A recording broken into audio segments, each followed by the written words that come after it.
Good evening. This is Orson Welles. And it's my great pleasure to introduce this evening, in this series of great silent films, one of the great films of all time, one of my favorites, The General, by and with Buster Keaton. He was, as we're now beginning to realize, the greatest of all the clowns in the history of the cinema. For too many years, he was under the shadow of Chaplin, of course, and for too many of his last years, he had a very bad time of it. Those are the years in which I knew him. We used to work in the old stage door canteen. I was doing magic tricks for the troops, and Keaton was washing dishes. He was a lovely person, the supreme artist, and I think one of the most beautiful people that was ever photographed. He had his own way of working, his own way of building up gags, slowly and meticulously. But this style was developed later in his career, as you'll see from these clips from his very earliest films.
Keaton took his time to learn and served a long apprenticeship under Fatty Arbuckle, a much more violent, much less subtle comedian of the Senate School.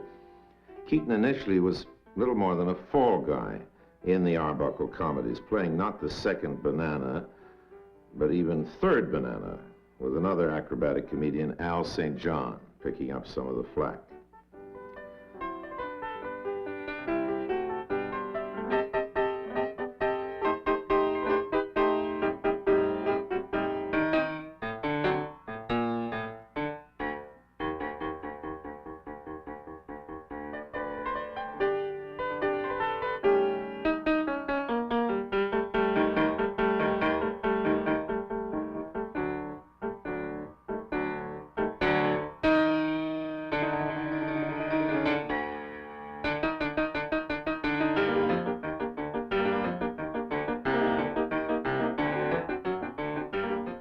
As these Arbuckle comedies progressed, Keaton's subtler, more carefully developed style of humor came more and more to the fore, and Arbuckle, a generous man and a shrewd one, was smart enough to let Buster take over more and more and develop his own gags and style of screen image.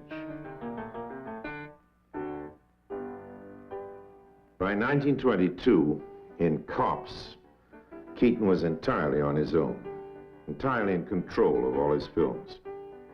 They weren't pure slapstick anymore.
full of sight gags and great visual set pieces like this clever routine on the fence utilizing much of Keaton's acrobatic vaudeville training.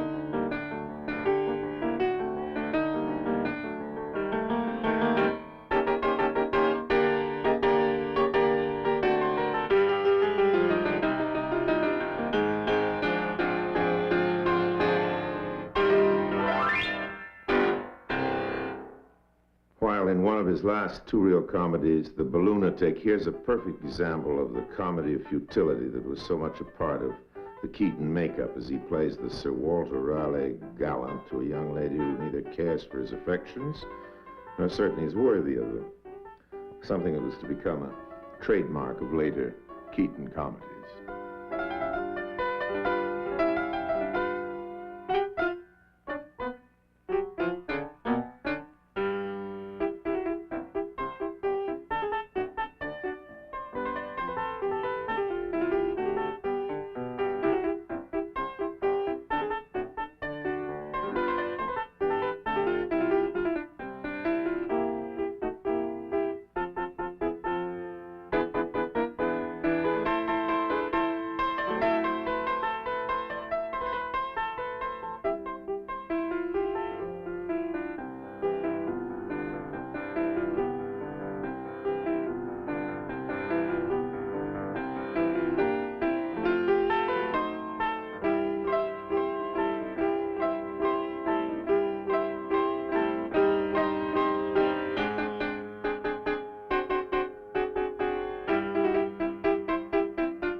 Okay, now for the feature. And what a feature it is. The General. It's about the Civil War. In fact, I think it's the Civil War movie. Nothing ever came near it. Not only for beauty, but for a curious feeling of authenticity. And yet this is a farce. A farce without Chaplin-esque sentiment, but imbued with a real and very curious sort of dignity. Nobody except Keaton has ever brought us that close to the feel of the Civil War, except maybe Matthew Brady, who was there at the time and who was, of course, the first and maybe the best still cameraman of all time. This movie has a kind of Brady quality, a lot of other qualities besides. It really deserves that tired word, masterpiece.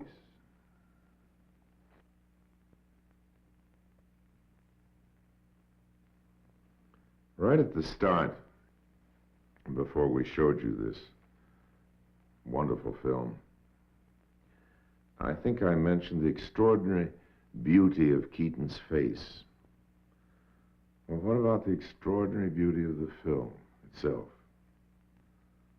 Very few films in all history have ever equaled it. On the subject, certainly, nothing. It's 100 times more stunning visually than Gone with the Wind. If you had half as good a time as I did watching it, you enjoyed yourself. Well, next on our festival of great silent films, we're bringing you one of the towering personalities in both the theater and cinema of the century. And one of my dearest friends, the great profile, who was also a great actor, Mr. John Barrymore. And the name of the film is, perhaps not too inappropriately, The Beloved Rogue. Don't miss it.